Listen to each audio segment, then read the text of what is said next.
வயித்தை எவ்வளோ இழுத்து காமிச்சாலும் 4 ஆப்ஸுக்கு மேலே தாண்ட மாட்டுது. ஏன்னா நம்மளோட பாடி ஃபேட் பெர்சன்டேஜ் இன்னமும் கம்மியானதான் லோயர் ஆப்ஸ் நல்லாவே விசிபிளாக தெரியும். என்னோட 60 டே சேலஞ்சை தொடர்ந்து பார்க்குறவங்களுக்கு ரொம்ப நன்றி. இதே போல் சப்போர்ட் பண்ணுங்க. நம்மளோட சேலஞ்ச் டேல இன்னைக்கு நாள் 38. மார்னிங் எழுந்த உடனே பிரேக்ஃபாஸ்ட்டை சாப்பிட்டுட்டு ஆஃபீஸ்க்கு ரெடியாகி போயிட்டு ஆஃபீஸில் தினசரி வேலைகள்லாம் பார்த்து முடிச்சு விட்டு கொஞ்ச நேரம் கழிச்சு பட்டர் மில்கை குடிச்சிட்டு ஆஃப்டர்நூன் போல் லஞ்சை கம்ப்ளீட் பண்ணிட்டு ஈவினிங் போல் ஆஃபீஸ்லேருந்து நான் கிளம்பிட்டேன். ஸ்ட்ரெயிட்டாக ஜிம்முக்கு வந்துட்டேன். ஜிம்மில் இன்னைக்கு நம்மளுக்கு ஒரு நல்ல தரமான லெக் பீஸ் டே. ஸோ லெக்கை நல்லா ஸ்ட்ரெச் பண்ணிவிட்டு நல்லா வார்ம் அப் பண்ணிட்டு கிளாஸை ஸ்டார்ட் பண்ணுறேன்.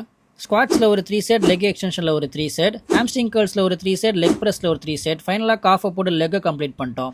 ஆப்ஸ்க்கு கேபிள் கிரன்ச்சும் தம்பிள் சர்க்கியூட்டும் ஹேங்கிங் ஆப்ளிக்ஸும் அண்ட் லெக் ரைஸும் போட்டு ஆப்ஸை கம்ப்ளீட் பண்ணிட்டோம். தென் எடுத்துட்டு சிக்கனை வாங்கினேன். வீட்டுக்கு வந்து டின்னரை கம்ப்ளீட் பண்ணிட்டேன். ரீசெண்டாக டிஎம்ல நிறைய பேர் ஐசியன் காம்படிஷனை பற்றி கேட்குறீங்க. எவ்வளோ பட்ஜெட் ஆச்சு, என்னெல்லாம் ப்ரொசீஜர், என்ன ஒர்க் அவுட்லாம் நீங்கள் ஃபாலோ பண்ணீங்க, என்ன டயட் ஃபாலோ பண்ணீங்கன்னு. ஸோ இதை பற்றி டீட்டெயிலாக நான் நெக்ஸ்ட் வீடியோவில் சொல்கிறேன். ஸோ டே பை டே என்னோட வீடியோஸை நீங்கள் தொடர்ந்து பார்க்கணும்னு நினச்சிங்கன்னா மறக்காம என்னோட ஐடியா ஃபாலோ பண்ணிக்கோங்க. கன்சிஸ்டன்சியாக இருங்க, எல்லாம் நல்லதே நடக்கும். மீண்டும் சந்திக்கும் வரை நன்றி, வணக்கம்.